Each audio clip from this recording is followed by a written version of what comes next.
नमस्कार।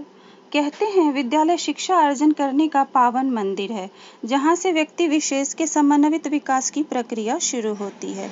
एक अशिक्षित व्यक्ति के लिए बिखरे अक्षर से लेकर क्रमशः संवरे सिमटे शब्द और वाक्य महज चंद लकीरें ही तो होती हैं, परंतु एक बार बौद्धिक क्षमता से भरा हुआ मन फिर से अंधकार में नहीं हो सकता है। स्पष्ट है कि शिक्षा और इसके महत्व से समाज का कोई भी पहलू अछूता नहीं है। यह तो जीवन के प्रत्येक क्षेत्र में अपनी महत्वपूर्ण भूमिका निभाता है। शिक्षा समाज के लिए वरदान और अभिशाप दोनों ही हैं। क्योंकि समाज में जितनी भी अच्छाइयाँ हैं और जितनी भी बुराइयाँ हैं, उसका एकमात्र कारण केवल और केवल शिक्षा ही है। इन पंक्तियों ने हमारे समक्ष एक नया आयाम दिया है, एक नए फलक के साथ, एक अनकहा पहलू जो हमें मानव बनाने की दक्षता रखता है, मानवता को जिंदा रख पाने के लिए। अगर हम गंभीरता से विचार कर पाएं तो पाएंगे कि अगर शिक्षा का उद्देश्य मानव समाज का निर्माण करना है, तो क्या हम जिस समाज में रह रहे हैं वह संपूर्ण रूप से ऐसा मानव समाज है क्या? शायद नहीं। हमें इसी उत्तर से संतुष्ट होना पड़ता है और यह अवस्था ही शिक्षा की विकृति है। जो लोग समाज में पूर्ण रूप से जागृत हैं, उनको वास्तविक शिक्षा प्राप्त हुई है।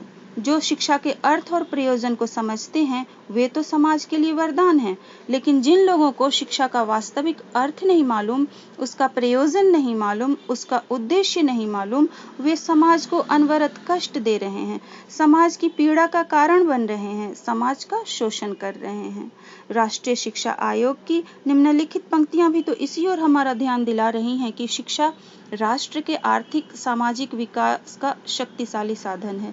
शिक्षा राष्ट्रीय संपन्नता एवं राष्ट्र कल्याण की कुंजी है। वर्तमान समय में शिक्षा का क्या अर्थ है?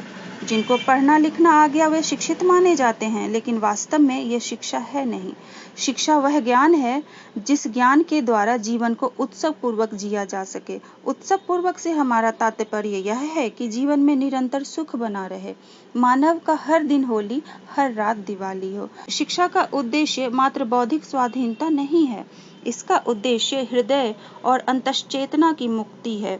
बाहर से दिखाई देने वाली मलिन वस्तुओं की अपेक्षा मानसिक मलिन वस्तुएं कहीं अधिक खतरनाक हैं। यह सही है कि शिक्षा का उपयोग करने से इनकार करना किसी भी व्यक्ति को एक संपूर्ण इंसान बनने में बाधा पैदा कर सकता है।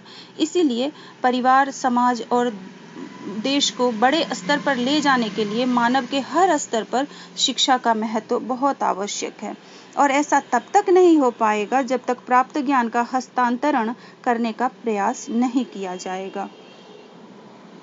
शिक्षा अपने आप में गतिमान प्रक्रिया है। दरअसल शिक्षा नित्य प्रति अपने इर्द गिर्द उपस्थित चीजों को सीखने की एक निरंतर प्रक्रिया ही तो है। यह तो हमें किसी भी विषय वस्तु या उपस्थित परिस्थिति को आसानी से समझने, जीवन में आए किसी भी तरह की समस्या से निपटने और जीवन पर्यंत विभिन्न आयामों में संतुलन बनाए रखने में सहायक होता है। मतलब स्पष्ट है कि शिक्षा हमें सिर्फ ज्ञान ही नहीं देता है, बल्कि उसके सही उपयोग से हमें सरल और सहज जीवन प्रदान करता है। साथ ही समझदार और स्वस्थ समाज के निर्माण में भी मददगार साबित होता है। इसलिए दुनिया भर के लोगों के अस्तित्व और जीवन में संतुलन बनाए रखने के लिए शिक्षा एक महत्वपूर्ण यंत्र है।